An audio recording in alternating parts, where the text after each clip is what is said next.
నమస్తే, welcome to reflection news. నేను శర్మ. కొత్తగా ఎవరైనా యూట్యూబ్ ఛానల్ స్టార్ట్ చేయాలంటే పాత వాళ్ళది పక్కన పెట్టండి. వాళ్లకు 4000 గంటలు, 1000 సబ్స్క్రైబర్లు, 1000 దాటిందంటే వాళ్ళు చూసుకోవచ్చు. వాచ్ ఓవర్ ఉండాలి 4000 గంటలని. ఇప్పుడు కొత్తగా ఎవరైనా యూట్యూబ్ ఛానల్ స్టార్ట్ చేయాలంటే వాటిని పెంచిర్రు. ఆ టైం అనేది పెంచడం వల్ల డబ్బు రావాలి కదా. ఎవరికైనా యూట్యూబ్ ఛానల్ పెడితే ఇంత ఆదాయం రావాలనే ప్రయత్నం చేస్తారు. కొన్ని లక్షల మంది ఉన్నారు యూట్యూబ్. వంటింట్లో ప్రారంభమవుతుంది యూట్యూబ్. ఎక్కడెక్కడి ప్రోగ్రాంలో ఏమేమో అన్ని రకాలుగా వాళ్ళు వాడుతున్నారు. కిచెన్లో రుచులు అభిరుచులు అని చేసిన వంటనే చేస్తూ రకరకాలుగా చూపిస్తూ ప్రేక్షకులను వాళ్ళతో సబ్స్క్రైబులు చేయించుకుంటూ వాచ్ ఓవర్లు చేసుకుంటూ మహిళామ తల్లులు కిచెన్ నుంచి స్టార్ట్ అయింది డబ్బు సంపాదన. పెద్ద పెద్ద ఆఫీసులు, పెద్ద పెద్ద వ్యవస్థగా వేలాది మంది ఉద్యోగాలు పొందినటువంటి వాళ్ళు ఉన్నారు. తమ యొక్క క్రియేటివ్తో కొత్తవి కూడా వీడియోలు చేసిన వాళ్ళు ఉన్నారు. కష్టపడుతున్నారు, గ్రౌండ్ లెవెల్లో నిరంతరం కష్టపడుతున్నారు. అయితే వాళ్ళకి ఇప్పుడు వాళ్ళదంటే ఇబ్బంది ఏం లేదు ప్రేక్షకులారా, వాళ్ళదంటే ఇబ్బంది లేదు. కానీ కొత్త వాళ్ళు ఎవరైనా యూట్యూబ్ ఛానల్ స్టార్ట్ చేయాలంటే, యూట్యూబ్ ఛానల్ కొత్తగా ఎవరైనా స్టార్ట్ చేయాలంటే వాళ్ళకు చాలా సమస్యలు వచ్చే అవకాశాలు సంపూర్ణంగా కనిపిస్తున్నాయి. దీనివల్ల ఏమవుతుందంటే భవిష్యత్తులో కొత్తగా ఎవరైనా ప్రారంభించాలంటే కొన్ని నిబంధనలు పెట్టింది. 2027 ఫిబ్రవరి 1 నుంచి ఇవి అమల్లోకి రానున్నాయి. ఇక్కడ నిబంధనలు సంస్థ మరింత కఠినతరం చేసింది.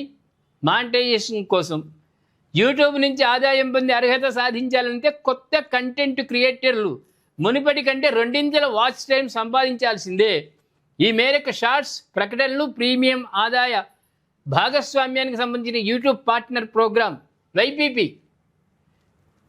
వైపీపీ నిబంధనలను సంస్థ సవరించింది. కొత్త నిబంధనలు 2027 ఫిబ్రవరి 1 నుంచి అమల్లోకి రానున్నాయి. ఒకసారి మనం డీటెయిల్స్లోకి వెళ్దాం ఏంటి అది అని. గతంలో యూట్యూబ్ ద్వారా డబ్బు సంపాదించాలంటే కంటెంట్ క్రియేటర్లు గత 365 రోజుల్లో కనీసం 4000 వాచ్ అవర్లు లేదా 1 కోటి షార్ట్స్ వ్యూస్ సంపాదించాల్సి ఉండేది. అయితే ఈ కొత్త నిబంధనల ప్రకారం డబ్బు సంపాదించాలంటే 365 రోజుల్లో 8000 వాచ్ అవర్లు, అక్కడ 4000 ఉండే, ఇక్కడ డబుల్ చేసి 8000. అదేవిధంగా 90 రోజుల్లో 2 కోట్ల షార్ట్స్ వీక్షణలు తప్పనిసరి చేసింది. యూట్యూబ్ షార్ట్స్ ద్వారా వచ్చే ఆదాయం కోసం కనీసం అర్హతను 90 రోజుల వ్యవధిలో 1 కోటి షార్ట్స్ వ్యూస్గా నిర్ణయించింది. 90 రోజులు అంటే 3 నెలలు. ఇక చూడు, అంటే ఇంకా కఠినతరం చేసింది. ఇంకా ఇబ్బందికరమైనటువంటి విధానంలోకి కొత్తగా పెట్టాలనుకున్నాడు భయపడే స్థాయికి తీసుకొచ్చింది యూట్యూబ్. ప్లాట్ఫామ్లో క్రియేటర్ల సంఖ్య భారీగా పెరుగుతుండడం, కంటెంట్ క్వాలిటీ తగ్గుతుండడంతో ఈ మధ్య ఏమైంది, ఫోన్లలో తీస్తున్నారు. కెమెరాలు బంద్ చేసి ఫోన్లలో తీయటం వల్ల ఆ యొక్క వీడియోలు క్లారిటీ పోతున్నది. అందుకే ఇంతకుముందే యూట్యూబ్ నిబంధన పెట్టింది, ఫోన్లలో తీసినా యాక్సెప్ట్ చేయము, ఓన్లీ మంచి క్లారిటీతో ఉన్న కెమెరాల ద్వారానే తీయాలి. ఇప్పుడు ఈ నిబంధనలని కఠినతరం చేసి పడేసింది. వైపీపీలో భాగంగా 2018లో చివరిసారిగా మానిటైజేషన్ నిబంధనలు కంపెనీ మార్చింది.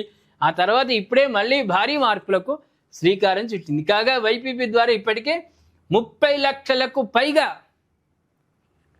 కంటెంట్లో వాళ్ళు ఉన్నారు. 30 లక్షల పైగా తీస్తున్నారట వీడియోలు. కాబట్టి ప్లాట్ఫామ్ పెద్దగా అయింది. పెద్దగా కావడంతో నిబంధనలు కూడా విధించింది. ఏదైనా కొత్తగా యూట్యూబ్ స్టార్ట్ చేయాలనుకున్న వాళ్ళు 4 సార్లు ఆలోచించి పెట్టడం. వాచ్ అవర్స్ 8000, 90 రోజుల్లో షార్ట్లు 1 కోటి కావాలి. ఇవన్నీ అయితాయా కావా అన్నీ ఆలోచించుకొని కొత్తగా యూట్యూబ్ ఛానల్ పెట్టాలి. ఏమంటారు ప్రేక్షకులారా? మీరేమనుకుంటున్నారు? మీరేమైనా యూట్యూబ్ ఛానల్ స్టార్ట్ చేయాలని మీలో ఉంటే ఎట్లా పెడదాం అనుకుంటున్నారో దయచేసి కామెంట్ రూపంలో తెలియజేయండి. అదేవిధంగా యూట్యూబ్ వాళ్ళు ఈ కఠినమైనటువంటి నిబంధనలు పెట్టడం వల్ల కొత్త వాళ్లకు భయాన్ని కల్పిస్తున్నారా లేదా? దయచేసి కామెంట్ రూపంలో తెలియజేయండి. సబ్స్క్రైబ్ చేసుకోండి, షేర్ చేయండి.